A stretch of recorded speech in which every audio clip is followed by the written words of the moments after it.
what are we on, 4? Yeah, okay. It's Ice Age 4! And brother, does this feel like Ice Age 4?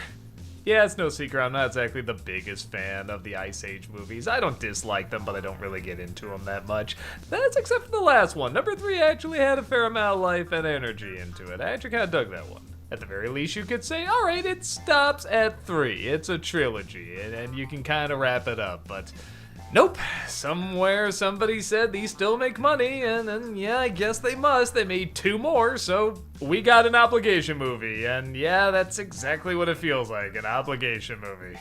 Manny and Ellie are getting used to life as parents when, out of the blue, Sid's family pops up and gives them their grandma, only to immediately disappear because they pretty much want to abandon her the same way they abandoned him.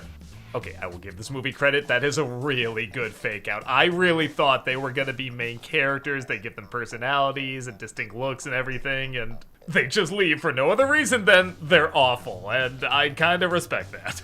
However, as the title suggests, a Continental Drift occurs caused by, well, that muskrat squirrel thingy from earlier, and yeah, once again, he kinda has the best scenes in the movie.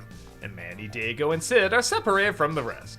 Trying to get back home, they discover a group of pirates who destroy anyone in their path but get really off when somehow Manny's group survives. Can they get back home in time while the daughter learns about friendship and Diego befriends a lady version of himself and Manny learns to let go as a parent and Pinocchio learns not to lie and Aladdin figures out he just has to be himself? You've heard all these lessons before. There is little to nothing new in this movie, nothing really that energetic or crazy creative. It is a straight up babysitting movie. It is here just to keep your kids entertained for a little bit and give you a break. I guess I can't say it's bad at that. I mean, there's really no moments where I was rolling my eyes and saying, oh, what a terrible joke or anything like that. The story's not insulting, the lines aren't insulting, but there's just nothing that really stands out about it either. The things that do work about it work okay at best. Like, the villain, I think kinda looks cool and has a cool voice. It's Peter Dinklage. They're pretty good at making him look and sound intimidating. But I feel like they could have made him a lot funnier. Wanda Sykes as the grandma surprisingly gets a lot of laughs. I really thought I was gonna get annoyed with this character, but her kind of elderly, not all there design and dialogue is pretty funny. The coyote rodent thing once again kinda steals the show. I really thought I would get tired of this thing by now, but I actually found myself more invested in his story than anyone else's, and it actually does have a really good payoff.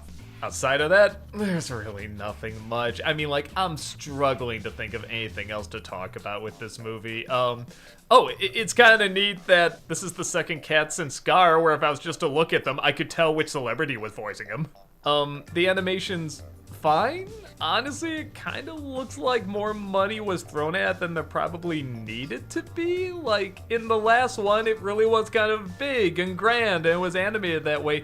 This one, they're mostly just at sea, and I just feel like you don't need that much detail while you're out there, especially with these designs. I don't know, it's weird, because I talked about how simple and not very impressive the first film was in terms of how it looked, but this is the first one where I feel like they could have dialed it back. You just didn't need to see every hair on Manny for him just being out at sea, you know what I mean?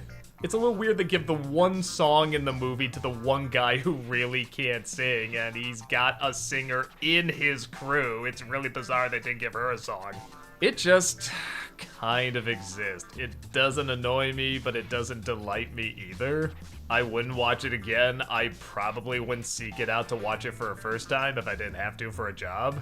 It's hard to say it's even underwhelming because I didn't really get into these films to begin with. I guess after the third one, I was maybe expecting a little bit more, like, well, if they're gonna make a fourth one, they're gonna, like, bring out something really unique, like, you know, justify its existence, but it really doesn't. It's just clearly a movie made to make money, but as a movie that's made to clearly just make money goes, there's been far worse, but there's also been far better.